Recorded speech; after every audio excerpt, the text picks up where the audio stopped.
मैत्रिणींनो, छानसा इंद्रायणी तांदळाचा सुगंधी असा छानसा भात तयार केला होता, पण तो उरला 1 वाटीभर.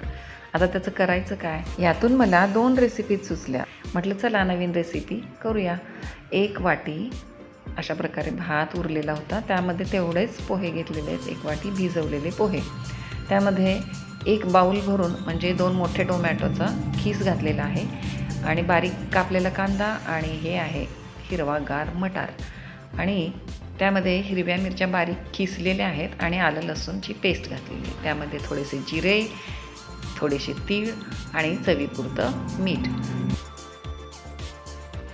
अशा प्रकारे हे सगळं साहित्य एकत्र मिक्स करून घ्यायचं आहे. छानसा घट्ट असा गोळा तयार करायचा आहे.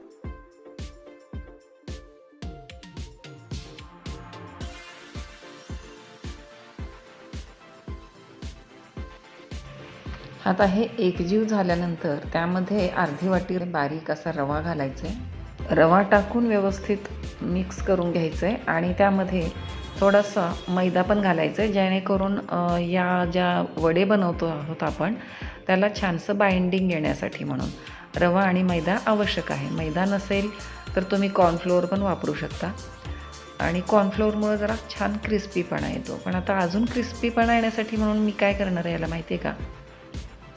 आता हा व्यवस्थित गोळा तयार झालेला आहे. ते पुढे बघूच यात आपण काय करायचं ते. आता ही जी मी कोथिंबीर होती ती वाळवून ठेवलेली होती, जास्तीची कोथिंबीर घेतली होती. म्हटलं आता हे कोथिंबीरीचं करायचं काय? तर वड्या करून झाल्या, सगळं तयार झालं.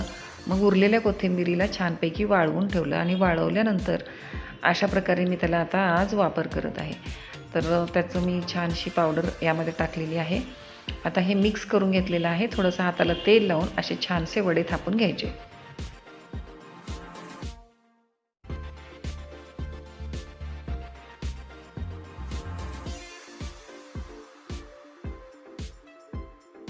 हे अजून बनवलेलं पण नाही, तरी पण एवढा छान सुगंध येतो ह्या पिठाचा.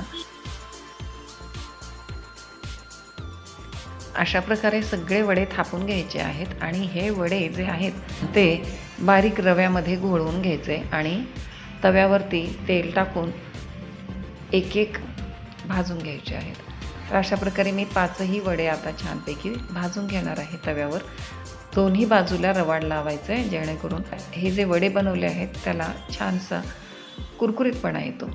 म्हणून अशा प्रकारे रवा लावून घ्यायचा आहे.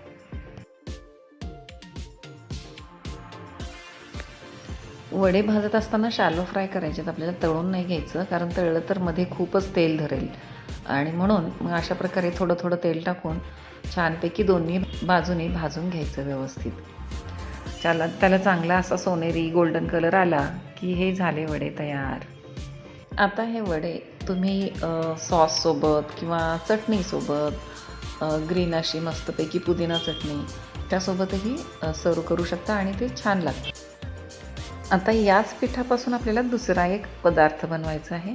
यामध्ये याच पिठामध्ये मी थोडं अर्धा चमचा खायचा सोडा आणि थोडंसं पाणी टाकून सरसरीत असं हे पीठ तयार करून घेतलेलं आहे आणि आता इडलीच्या पात्राला थोडंसं तेल लावून त्यामध्ये ह्याच्या इडल्या तयार करून घेणार आहे. उकडूनही खूप छान असा हा पदार्थ लागतो. तुम्ही एकदा तयार करून बघा. मी अशा प्रकारे इथे इडलीचं पात्र ठेवलेलं होतं, त्यामध्ये पाणी ठेवलेलं आहे, ते उकळलेलं आहे आणि आता त्यामध्ये हे छानपैकी वडे आपल्याला उकडून घ्यायचे आहेत. इडलीसारखेच अगदी बघू शकता. जाळी पण छान येते त्याला आणि हे इतके छान लागतात, इतके टेस्टी लागतात ना. याच्यासोबत ओल्या नारळाची चटणी खूपच छान असा हा लागतो पदार्थ. तुम्ही एकदा तयार करून बघा आणि चव चाखा.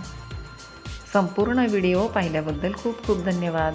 चॅनलला लाईक, शेअर आणि सबस्क्राईब करायला विसरू नका. Be happy.